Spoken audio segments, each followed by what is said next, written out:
Coming up today on Studio 13 Live. Usher is set to headline this year's Super Bowl halftime show. But that's not the only thing he announced when his next album will drop. Plus, the Whidbey Island Cider Festival happening September 30th. Some of the featured drinks you could try with Greenbank Cidery. Then, Last Drive to Dodge is making its world premiere at Taproot Theater Company. We're getting a sneak peek performance in studio with the lead cast. And we're making some delicious fall mocktails with Duke's Seafood. Studio 13 Live starts right now.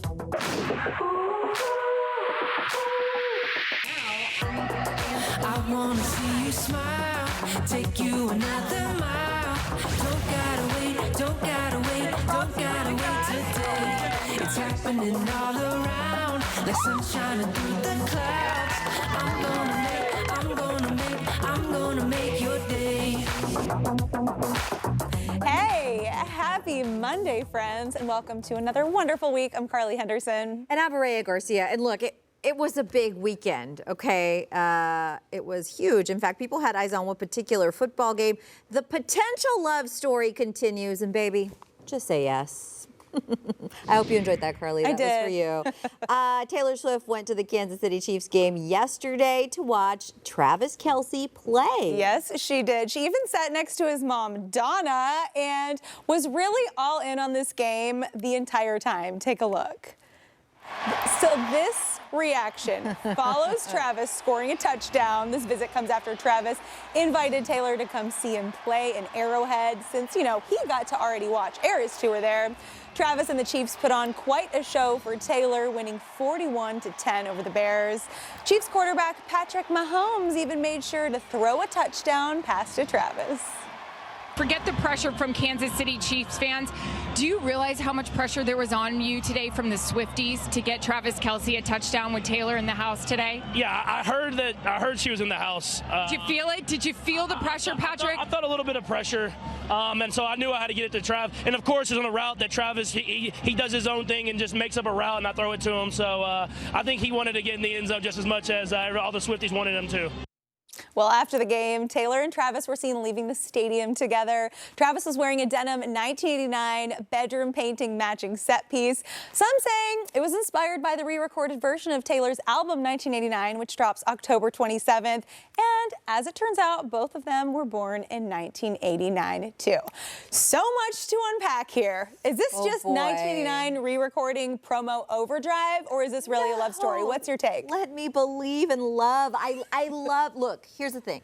If it's not real, they both deserve an Academy Award, is all I'm saying. Because I saw, first of all, NFL photographers, your game was on point, my friends. You really got what everybody wanted to see. And the little blushing from the sidelines and mouthing, yep, she's there. Oh, that felt real. I'm just still so shook by this whole thing, because last week when the news came out that, Travis and his brother were talking about and just airing it out that he'd been hanging out with Taylor, I was like, there's no way. If there was anything going on between them, it is over now. Taylor does not want someone clout chasing because that they're talking about potentially dating her or whatever.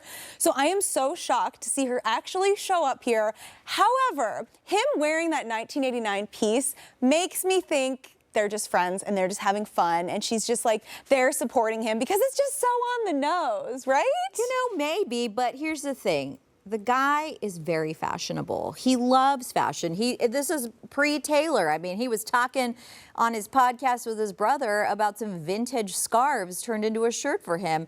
So I don't put it out of the realm of possibility that he did do this as a nod, but that it was legit. I think so. I don't take it as a confirmation that they're dating, but it's definitely them hanging out, as we saw in all those videos and all of that. I did a little unofficial Instagram poll. 40% people said they're surprised by this. 60% said they're not surprised by this. So I want it to be true. Let it be true. We're gonna find out more soon. Say yes, Taylor. And hey, Taylor Swift was not the only superstar making NFL news yesterday. The league also announcing Usher will headline this year's halftime show. Surprised me more than the Taylor Swift thing, okay? Usher says that it is the honor of a lifetime to finally check a Super Bowl performance off his bucket list.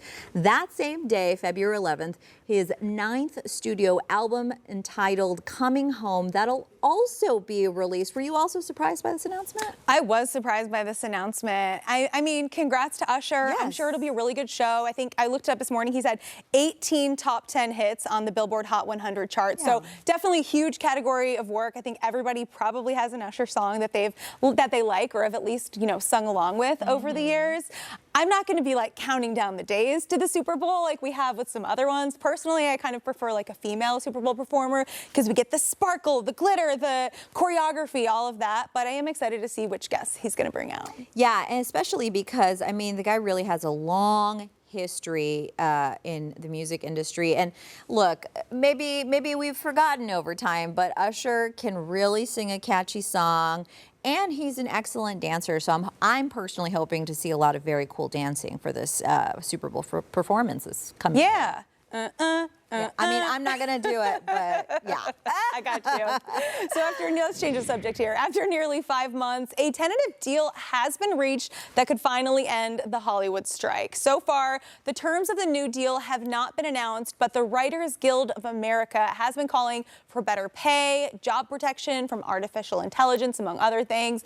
The Guild's board and members have to approve the agreement before the strike officially ends.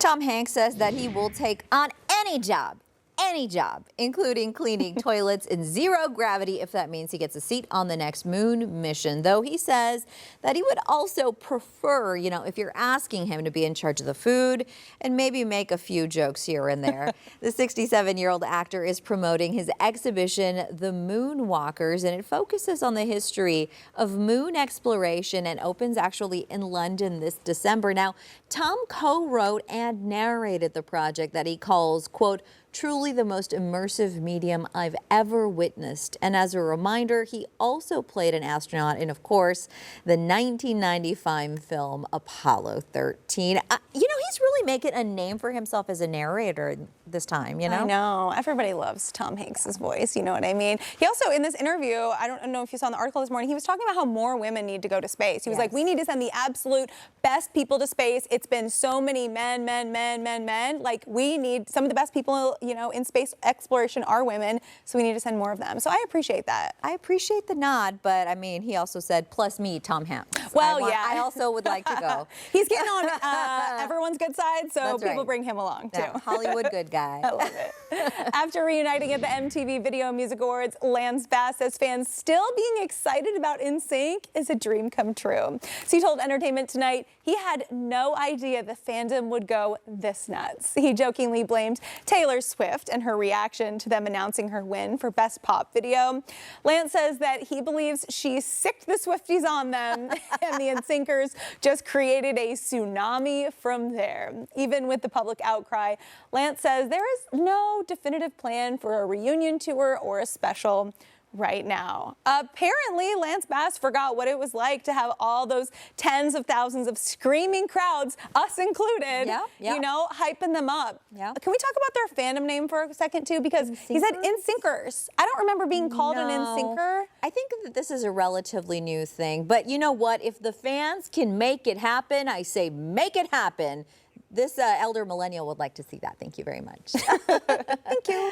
All right. Hey, so Tinder is upping the cost of their invite-only subscription service, now charging a shocking amount if you're active enough to be invited. So it's called Tinder Select, was initially launched for free in 2017. The invite-only tier now costs, ready for this?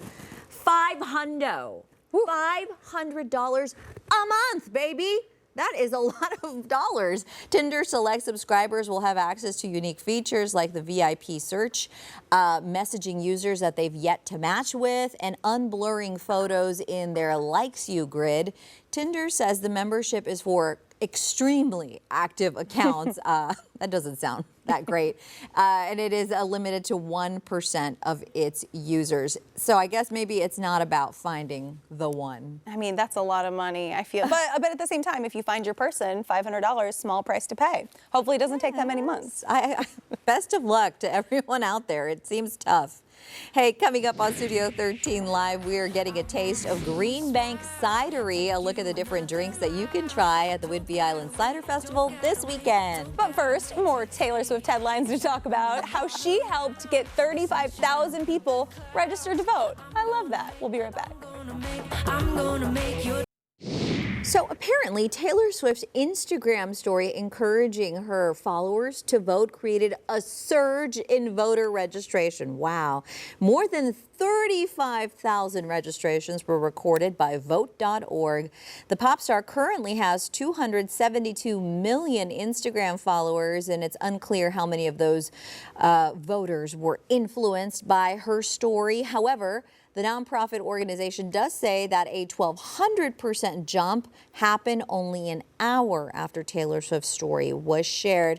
I love it when people use their powers for good, but I wish it didn't take that, you know, that people would just register. Yeah, I mean, I think for some people, if they don't have people in their life who are politically active and encourage them to do that, they might not register to vote. So I think it's great that Taylor's using her platform for good and kind of, you know, encouraging people to do that. You know, if you love a singer and no one else is telling you to register to vote and maybe you haven't done it before, maybe her younger fans, of course you're going to click that button and do it. So, I mean, she had her fans trying to solve riddles and vaults. Open vaults on the internet last week. It's way easier to register to vote, I promise. Way easier. Way more straightforward, too.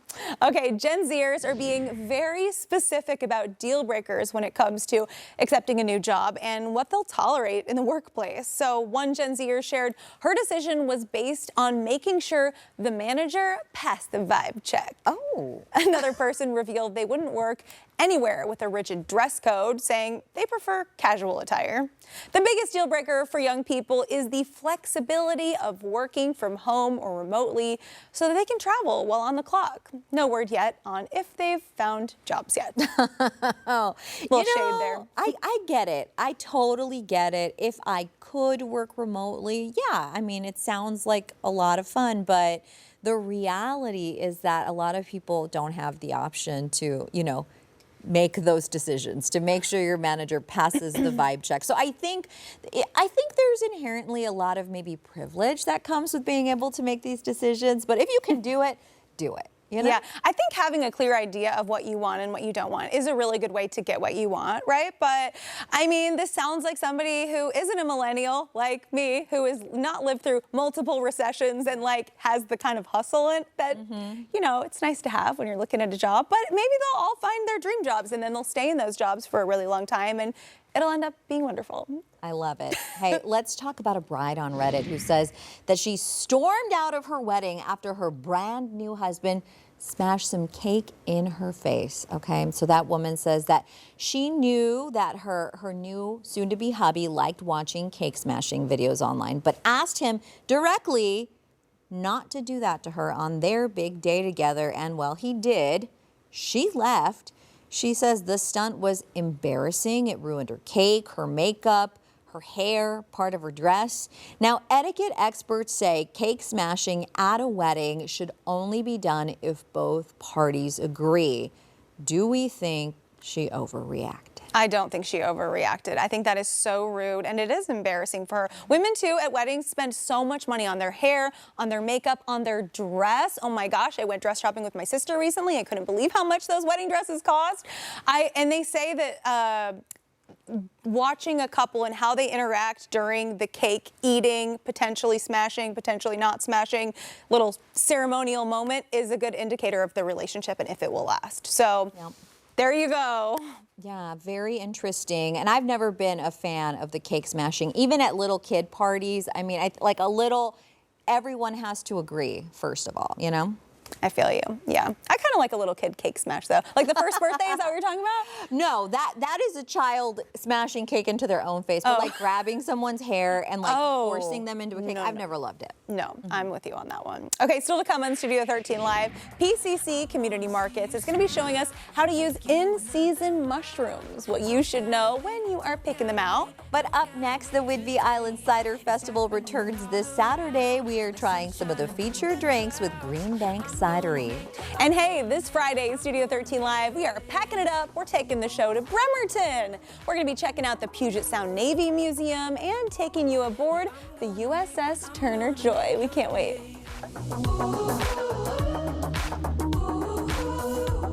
Yeah, I'm gonna make.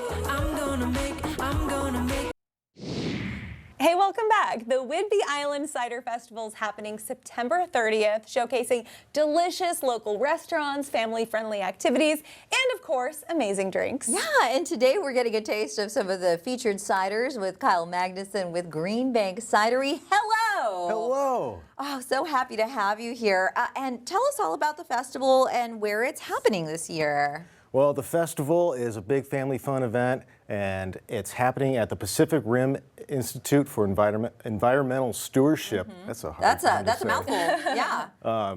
And that's just in South Coopville on Whidbey Island, Washington. Awesome. And it's not just cider. You have other drink vendors there too, is that right? Absolutely. We'll have some kombucha, and if you haven't had mead before, the best mead in the world, Hierophant Meadery, is going to be there. And maybe some spirits and some wine too. Ooh, just a whole party, okay. Is this an activity that we can take the whole fam to, adults only? Absolutely, the whole family. We'll have scavenger hunts, face paintings, and if you are any inclined to environmental stuff, lots of tours and educational events. Fun. Nice, okay. So talk to us about what we have right here. Well, this is one of my favorite ciders that we make at Green Bank Cidery. It's called Whidbey Wild, and it took an entire week just to do the pressing process. We used a process called maceration, and that helps bring out a bunch of caramel notes and baked apple notes, and I love it. Is that what it sounds like smashing up apples? Exactly what we're doing. Which is a very fancy way of smashing an apple. A fancy smash, exactly. Cool, let's try it. Sure. What made you want to get into this? The owner, founder, Jeff Stoner, has a wonderful orchard, and I was professionally brewing at the time, and I quite literally wanted to go to greener pastures. Ooh. Absolutely. It smells really amazing good. too. It tastes so good. Ooh, extra bubbly. I love that. How would you Wow. describe this one? Dry, bone dry, good effervescence, tons of tannins, and again, that nice baked apple flavor comes through at the end. It's absolutely delicious. But what are some of your other top cider flavors that you enjoy? Oh, probably one of my favorites would have to be cherry pick, and that is made with morello cherries and almonds and lemon zest, and that is based off actually our co-owner Kim Taylor's grandma's recipe for cherry pie. Love Oh, it. that is amazing. What are we trying next? So this company, Misfit Island, Island Blues, if you like blueberries, this is one of the best blueberry ciders I've ever had. How fun. That's different. Oh, yes. And they're done with local blueberries from a blueberry farm in Freeland, Washington, on Whidbey Island, of course. And it's a good way to have a dry cider, but also a nice berry kick. I like that it's kind of the color of a blueberry too. That just makes it a little bit more. Those are very, It's very different. pretty I've never cider. tried anything like this, for sure. Absolutely. Oh. And they have one of the coolest tasting rooms on the island in Langley. Like you go for the cider, but you stay for the electronic music and reggae. Wow. Oh, that. what a combo. Oh, yeah. That is amazing. Okay, and you actually have one more for us to try. So talk to us about that. So from Driftwood Cider Company, these are the OGs of the island. For wineries, they own Spoiled Dog Winery, and they make great cider too. This is a great heirloom cider from 6 different apple varieties, and they are very talented fermenters, and it shines. It really All right, does. let's see. Oh, I really like that one. That's fantastic. Can't drink on an empty stomach either. What kind of restaurants are going to be at this festival? So we got Rosie James's food truck, lots of different fare there. Little Red Hen Bakery, which is a Whidbey Island favorite. They're going to be doing pizzas. Ooh, oh, that's nice. A cider and a pizza, yeah. Oh yeah, and Coopville Lions will be serving up some hot dogs and Krabby Coffee, another Whidbey Island favorite. They're going to be having pastries, and we'll also have some mini donuts from Linda. Ooh, you can't go mini wrong. donut. Good job, Linda. Okay. How much are the tickets, by the way, and where can folks buy them? At brown paper bag tickets, $40 advance, $45 at the door, and yeah. Okay. I love that. Sounds great. Thank you so much for coming in here. These Thank have you been for delicious having to me. You guys are try. great. And also different, too. Yeah. That's really exciting. Totally. We posted a little bit more info on Green Bank Cidery and the Whidbey Island Cider Festival on our website, fox13seattle.com/Studio13Live. Oh, it's been a joy. Thank you for visiting with us. Thank you for having me. Still ahead on Studio 13 Live, Last Drive to Dodge opened at Taproot Theater Company. We're getting a preview of one of Seattle's must-see shows this fall. But first, PCC Community Markets here to teach us how to make the most of mushroom season. We're going to be talking all about their health benefits too, right after this.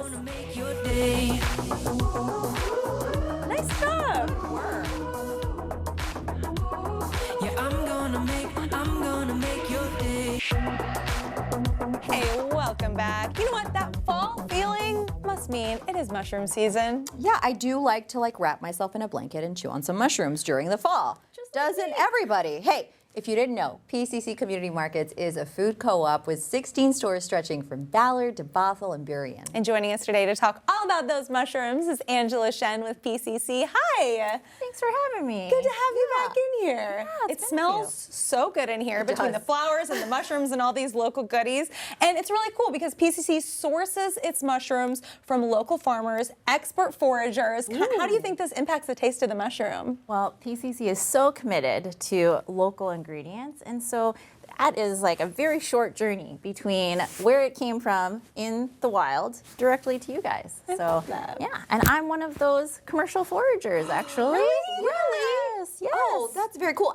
In fact, you founded the Savor the Wild tours and Savor Seattle food tours. So talk to us about how people can get involved with you. Well, we're all about wild food experiences. So if you like mushrooms, I'll take you out on a mushroom hunt right in the woods. Or if you like shellfish, we'll go to the beach. So find us on Instagram at Savor the Wild Tours. Very cool. That seems like a great way to stay connected with your food. What are we making today?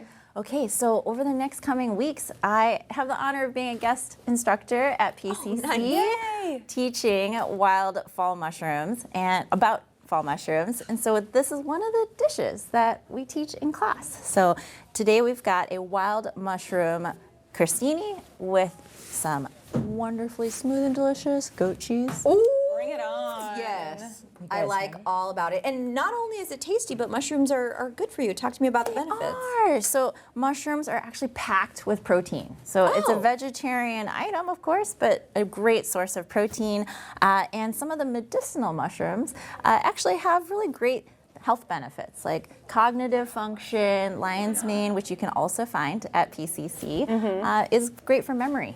Oh, that's Nice. amazing. What do we do first? All right, so we're gonna dig right in here. So you can just take a baguette. We're gonna start with that. And I don't know if you guys have heard, but ovals are the new circle. So, Oh, very yeah, nice. yes, Very nice. yes. We're hearing it here Yeah. first. Okay, so cut on the diagonal. Oh, that's a good trick because my baguette cutting skills are not up to par. So if you cut on the diagonal too, you will also get more surface area. Or Very nice. Hot tip. yes. All right, so we'll add that to our tray here. All And right. after doing that, Yeah. we live in a great place for fungi, or shall I say, there's a fungus among us. Oh man. How many, Please don't. how many varieties can you find locally? Oh my gosh, there are quite literally thousands of mushrooms all around the US and the world, actually. Fungi is the biggest organism on the planet, so it's really quite literally among us, all around us. Okay. But in terms of choice edible mushrooms, like the ones that you find at PCC, Yeah. there's maybe like, 10 that I would recommend that for beginners, it's a great entree into the world of wild mushrooms. Very nice. So next step here, after you've got your bread slices onto a baking sheet, you just want to give them a nice, generous Little brushing. of olive oil here. I need to get one of those brushes. I know. I just kind of dump it all on there. Drizzle, drizzle. Yeah. Oh, this is nice. So that's what you'll do Very with good. that. And then we will stick that into our Magic TV oven for later. And then. And then we'll. Sorry, Carly, left you by yourself there. Yeah, no, it's all good. So then we move on to our onions and mushrooms. Okay, so the delicious part of what goes on top. So it actually calls for the recipe, which you can find on your website, Studio Lives. We will actually start with an entire onion, and it cooks down Great. to this balsamic, like brown tastiness. Yeah. So we are going to cut those onions up so that as thinly as you possibly can. So you guys can see it's a very thin texture because you want those to caramelize down to just golden brown yumminess. Very the more good. onion, the better. If you ask me. Truly, truly. All right, so that's what the texture is that you're going for with your onions. Now with your mushrooms, you can really use any kind of mushroom. Okay. So all year round. But we're in the fall, so this is like my favorite time of delicious wild mushrooms. So why wouldn't you use the best? Yeah. Yes. So these are oyster mushrooms, and these are fresh chanterelles. And so we're gonna go ahead and chop those up very roughly. Okay. But just think of like what the kind of size of mushroom bite you'd want on top of your crostini. Yeah. Okay. It's not too big, but obviously like toothy. Yeah. You know? Yeah. Something you can chew. Yeah. Okay. Exactly. I would not even know where to start when cutting a mushroom. Do you use this kind of stem of it as well? Do we use the whole part that we're seeing there? With these two mushrooms, yes. But there are some types of mushrooms that have a bit more of a woodsy stem, like a shiitake. In that case, I would definitely Chop cut her them. off, yeah. Chop her off first. And you know what? Don't throw it away. You can take your stems, put them into your veggie scraps bin, and save that to make wonderful soup stocks. Oh, that's real smart. Yeah. So like with your carrot peelings, things like that. Yeah, so this is the texture that you're trying to get. Very to. good. Okay, a little bite size. Yeah, a little bite sizes. Okay. Okay, so then into the pan, first things first, we put in our onions. And like I said, 6 to 7 minutes to get them to that caramelized color. And then we add the mushrooms. And of course, mushrooms' best friend, garlic. Yes. Yes. Yeah. Very nice. Some olive oil and butter, of course. Yes. Beautiful. And then all of that will actually cook down to just like this. This little bowl. Look at that. Yummy. Right? Okay. Okay, so you guys ready to make some? Ready. Yeah, This is the best part. Okay. Ta-da! Ding. They're Ding, ready. I've they're heard it. ready. toasted. Yes, they're all toasted. Okay, this is my favorite part. So what we're gonna do, I'm gonna demonstrate this, and then you guys can dress it up how you like. Oh, nice. Grab a crostini. So you want to keep the bread in the oven until they've toasted to your doneness. Okay. Some people like them real crispy. Some like them with a little more give in the middle. Okay. Anywhere between 5 to 7 minutes, something like that. Very nice. Perfect. So you start with some goat cheese, and then add a little bit of crostini. This Look one's at that. And then, so I'll put this down here. Okay. A little garnish. Very nice. Go And what's for that it. garnish? What is that? We've got some parsley here. Beautiful. I like a little extra goat cheese on mine, if you don't mind. Are you dropping There we something go. over there? Of course I am. It gets real messy when Carly cooks. Yeah. Why did I just say that in the third person? So my Okay. favorite secret garnish? trick. How did I Now- do? You did great. That looks Okay. fantastic. We're gonna do a cheers. at Oh, the end of this, beautiful. yeah. The secret ingredient now is the balsamic vinegar drizzle on top. Oh, beautiful. So this is a 12-year aged organic balsamic from PCC that is just perfect for this. I would put it on a plate. All right, you ready for this? Yes. Yeah.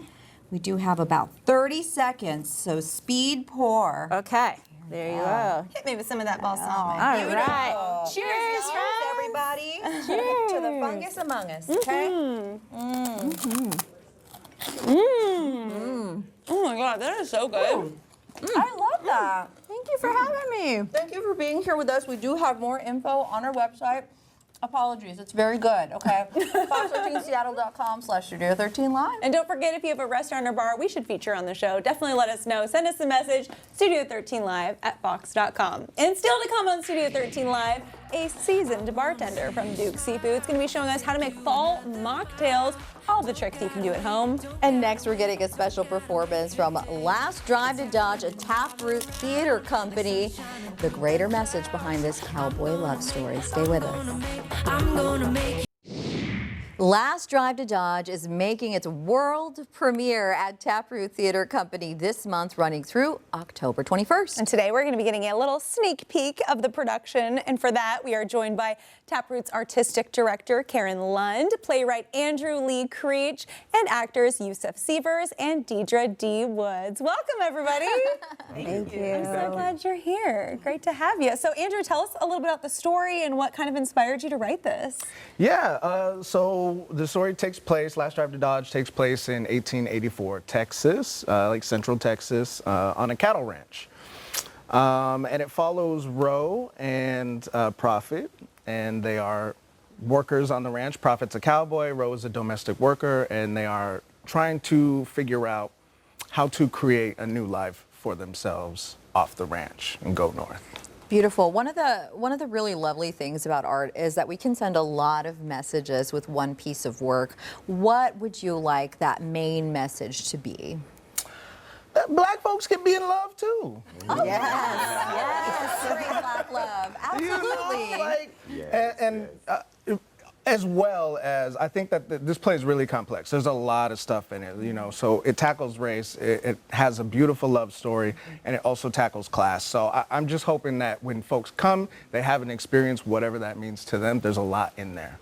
I love that. And you have a partnership with the Hansberry Project? That's right. We sure do. Yeah, that was a really great partnership that came along through Andrew. I had two people on my staff who had heard about his play. They had seen Zoom readings, and they were like, Karen, you've got to read this play. And of course, the minute I read it, I fell in love.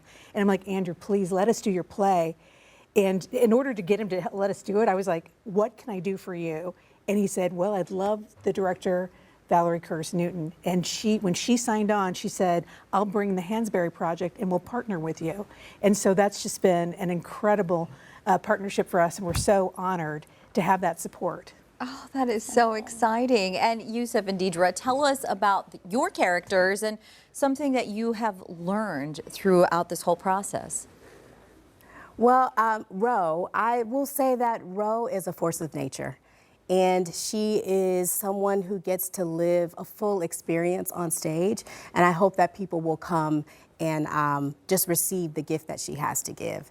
And I've learned patience through this process and just surrendering. I think that was a big theme for us in the rehearsal room. Patience can be hard. Yes, very hard. What's something you think the audience will be surprised by when they check out the play?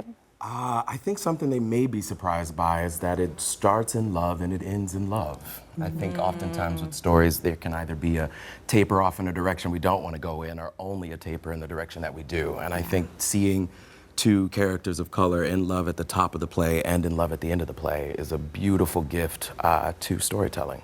Oh, and we are so fortunate because we actually get to see a short scene from Last Drive to Dodge. Take it away.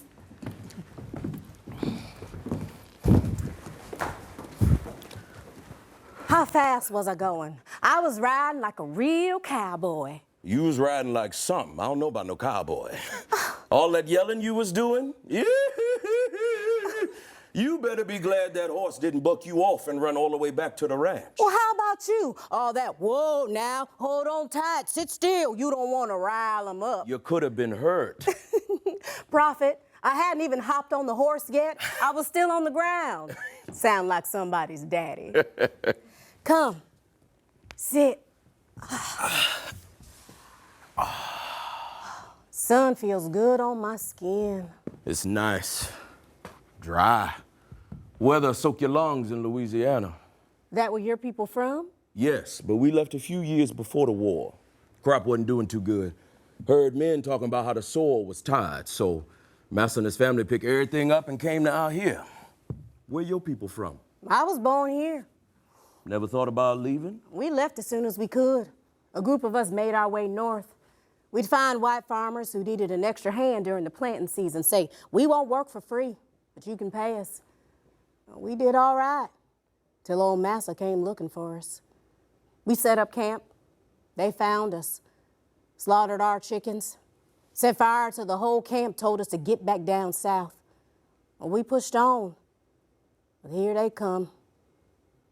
But it wasn't just chickens they slaughtered. I lost my daddy. After that, we lost the drive to keep going and went our separate ways. Mama and I came back south, and she signed a contract, and she never left. Thank you for showing me how to ride. You liked it, huh? Not as much as you.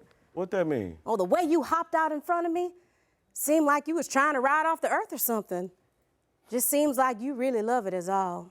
I get this twitch if I sit still too long. I get to thinking and it start up in my belly and then it shoot down into my legs and they start shaking and twitching, itching and burning like they gonna catch fire if I don't just take off. I think riding helps. Even if I know I got to go back to where I started, for a moment, I can't explain it too good, but I know what it feels like. I can't sit still while the whole world moves around me. So you best get to thinking on that land. We gonna build us a house, start a little farm, have us some babies. Man, I done told you, I'm staying put till I finish my contract. I just gotta get you off this ranch. I'll spin me a little dust cloud into a big honking storm, jump on top of it like a bucking bull and ride it all the way to you, wherever you are. It'll pick you up mid-laundry wash and all, and we'll ride it all the way back home. We gonna get our 40 acres and a mule one way or another. Oh, we gonna have us 1,500 acres and 70 mules. Now what anybody needs 70 mules for? I don't know, but we gonna have them. Guess that settles it. We gonna have to get married. See, why you got to go ruining my evening? My apologies. Worst night of my life. Mine too. You talk real smooth, you know that? Oh, I am aware. I was so caught up in that. I was like, don't stop the word. I was cheering for the smooch, you know? You have to come see the show. Price of a ticket. Well, first of all, those theater voices, both of you, my goodness. Oh, so what is it like? What's your favorite part each of being in this production? For me, my favorite part is being in a space where I can feel connected to the audience and something, because we're asking a lot for folks to just jump back to 1884 real quick, you know? And so to feel their pulse and to feel their breath along the story with us makes a huge difference for us to trust that they're with us and for us to feel permission to go to a place and know that they'll be with us where we go. We were right there with you. Yes, good. Why do you think now is the right time to tell this story, and what does it kind of mean to you? Well, I you know, the thing that is really interesting to me about history and everything is just the moments of transition. The moments of transition in our country, that's really fascinating to me. I think this play is, we find ourselves in a moment of transition, and I think we find ourselves in a moment of transition today in 2023. So, you know, we're figuring out how to live together, how to love, how to be with each other, and that's always something we're struggling for, right? Yeah, So. It's worth the fight. Love is always the answer too. Yes. Yes. Thank you all so much for coming in. That was incredible. You can catch The Last Drive to Dodge at Taproot Theater Company, now running through October 21st. We posted a little more info on our website, fox13seattle.com/Studio13Live. And up next on Studio 13 Live, we are making fall mocktails with Duke's Seafood, how you can spice up your drinks this season. And don't forget, if you missed anything from today's show, you can find it on our website. Head to fox13seattle.com/Studio13Live. It's fall, y'all. That means it is time to learn how to make some fall mocktails. And our teacher of the day joining us now is Rachel Dayneka, a bartender at Duke's Seafood in Green Lake. Hey! Hello, hello. Thanks for having me again. You were so great last time. Oh, well, thank you. And you miss us now. Yes. Yeah. Congratulations. Super exciting. Yeah, she got married like right after she came on our show. So Good news for the show, right? You're a top bartender at the Green Lake location as well. I mean, you've been with this company for what, 16 years? Yes. Oh my gosh, congrats on that. What's your favorite thing about bartending? Well, I mean, it's the people, honestly. As my 16 years I've gone there, or I've been working there, just building up those relationships with the community. We have a lot of great locals. My regulars are really great people. So just to build those relationships are really great. And nice to know everybody that's in my neighborhood. Oh, that's so lovely. And one of the things I love about talking to bartenders just in general is how creative. Y'all are a creative bunch, okay? And today we're actually going to be making a pumpkin spice sour mocktail. All right, where do we start? Okay, so of course we have to have our hardware. So we're going to have our glass here. We can put it down. We have in front of us. So yeah, we're going to be putting everything in here first. Okay. So we have, the first one is going to be our homemade sour mix that we have at Duke's, but it's 1.5 ounces. You're just going to pour that right in. Next, we're going to have a delicious apple cider. Very nice. We're going to put that in also 1.5 ounces. And now this is also a homemade apple butter syrup that we also make in-house fresh. It's delicious. butter? I want that for my latte. And it's 0.7 ounces. We're just going to, plop that in there. Now, the next part we need is egg whites. But to make it more fun, I thought we could try cracking our own eggs. So I've got a little egg over. So we have on the left-hand side, if you just want to roll that out. The goal is, of course, Roll to it out like separate this? it. We'll just roll it out of the glass. But hey, if you want to roll it there too. It looks great. It looks so great. The goal is to get only the egg whites in the bottom, but you know, we're here to have fun and try it out. Okay. So you're just gonna try to do it, crack enough to make a little dent there. Got it. And be able to crack it, but you wanna try to only have egg whites spill out. So you're gonna try to rock it back and forth where you're moving only the egg whites, kind of like where you have it be, you're gonna be having it be in two pieces. There you go, yeah. However it can work, you're gonna be doing Well, I feel that. like I'm excelling. I think I did it. Whoa! So after you get that all out, we're good at. you would add this in, but I have already, so good job. You both did great. I have a napkin here if you need, because it can get a little messy. Exactly. Put that to the side. I already have here, though, measured out egg whites. This is pasteurized egg whites. Whenever working with a mocktail or any cocktail that has egg whites, we want it to be pasteurized so it's 100% safe. So, about 1 ounce, I'd say. You're going to pour that into our actual concoction here. Okay. So, meaning for people at home that are doing this, they shouldn't just crack an egg into a cup. They should buy pasteurized egg whites. If you want to, you can totally use regular eggs. Okay. There's just a little chance that it's not going to be, 100% safe. So to be safe, we want to use pasteurized because they cook it up just a certain amount to temperature. That way it's 100% safe, no issues. Thank you for that. Of course. But yeah, it's to each their own. So we're going to have here a nice little spring. This is going to go right in our glass because we're going to dry shake this. And the reason you have a spring is to kind of aerate the eggs. It mixes everything up and makes it nice and frothy. Very nice. Okay. So in case you don't remember to seal it, we're going to put it on top and slap it down a little. So the spring isn't a stir. It just kind of hangs out. It hangs out in there and just helps mix it up. Yeah, You so said we smack it a little bit. slap it down a little just because you want to seal it. All right. How do glasses not break when you're doing These are tempered. Hold it, Carly, hold it. And then after you give it a good little slap, we're going to flip it over. Oh. Whoop. There you go. And now we're just going to shake it a little bit. Yeah, you guys know how to do it. Y'all did it last time so good. We're always dancing to a different song. You can tell. We're also we have so many different amazing people come on our show to make drinks, and everyone has their own style. Yes. As long as you're having fun, you're doing it right. Carly in the club. Beautiful. Hey, gotta have some fun. Yes. After we've shaken a good bit, you're gonna see all that frothiness. And the way to crack it again, you're gonna find the point where the glass and the metal are touching, and you're gonna go right next to it and punch it a little on the side there. You're slap testing it. me a lot. Yeah, and then and you're just gonna kind of shake out if there's any extra juice. But we had it upside down for a hot second, so that's good. Okay. Now we are going to be adding. Oops. Smells really good. We're gonna be adding in 2 nice dashes of Angostura bitters. Yeah. So I'll give that to you. Okay. And then after you do that, you're also going to try to add in, this is pumpkin spice. Yeah, I know it's a little. Okay. I hope I did enough. You did great. Dash.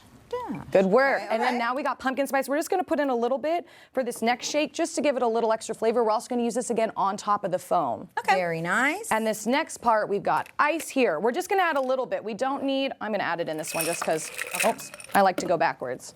Luckily, there was nothing in there. Nothing spilled. Oh, God. You're okay. It's fine. And then we're gonna. Oh yeah, sorry. You can Wait, put yours. where does the You can ice go? put some of the ice in the here. glass one. Yeah. Okay. You could put it in the metal one too, but I always do the glass one. That's All just right. my preference. All To right. each their own again. So we're gonna put an angle. You're just gonna pour it in. Oh, okay. And Is put the a spring little in there too, Yep. still? Okay. Leave it in there. Why not? Good job. Okay. So now we're gonna hold it again and just shake it a couple times because we want to cool it down. I'm so afraid this is just gonna splash all over us. Okay. Don't worry, you got this. Okay, we've cooled it down a good bit. We're gonna pop it again, like we did last time. Uh-oh. There you go. I heard one pop. not happening. Go. There you go. That's scary. You guys are brave. Bartenders are brave. Well, it's just fun. That's what I We're along for the ride. So now we've all got a glass up here. Okay. We're gonna strain it directly into our glasses. Oh. You can either move it I'm gonna closer, you move can it leave it there, closer. whatever works. You're gonna pour it in. You're gonna have a nice froth on there, and just shake out all that delicious frothiness. You hold this on with your finger. I Yes. guess. Okay. That way, because it can spill a little. Gorgeous. Yeah. Oh no, mine's a little flat, y'all. Oh no, wait, just kidding. She's all right. She's Shake there. that froth She's out there. You got this. All right. join the Yay! And now if you want, so what we have in front of all of you are gonna be these nice lemon rinds here. Oh, now love the it. point of this, so you always wanna get a nice really thick, a nice thick lemon rind. And you had the right idea. You're gonna have rind out over the glass, Yep. like this, and you're gonna squeeze it. And you're gonna get that I zest just right did on it top. all over me. Look but at that. See that? It's with the foam, you can really see the zest. I love that. Yep, and I Can we twisted stick them it in and there? just put it on the rim, however you want to make it Okay. beautiful. And if you Feel take fancy. yeah, and it looks gorgeous. But we're gonna add one more thing to make it even more flavorful. Okay. Yep, exactly. A little pumpkin spice right on top, as much as you want. Make it a little cute. beautiful. This is amazing. Yeah. Oh, I can't wait to try. There Now, we while we're go. trying here, Duke's has other seasonal drinks too. Yes. So that's lots of fun. Well, this one is a mix of part of the seasonal drink. We have a Flavors of Fall Old Fashioned, which is it uses the same apple butter syrup. It has some pumpkin spice in it too, and also it's a mix of our whiskey sour. That one is not really a seasonal one. We have it on the menu year round, but this is more of the elements of the Flavors of Fall Old Fashioned that we have currently on. This Very is so nice. yummy. Yeah, Rachel, thank you so much for coming in here. Thank Cheers. Thank you so ladies. much. Thank you for teaching us. Let the record show we both did the egg white thing. We did. We did it right. We succeeded. This is 100% success success rate. We posted a little bit more info on our website, fox13seattle.com/studio13live. Oh, cheers, everybody. Make it a great one. Thank you. Cheers to fall drinks, too. Woohoo! Yes. Yum.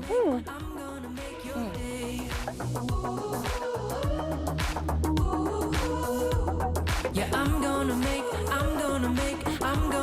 your day.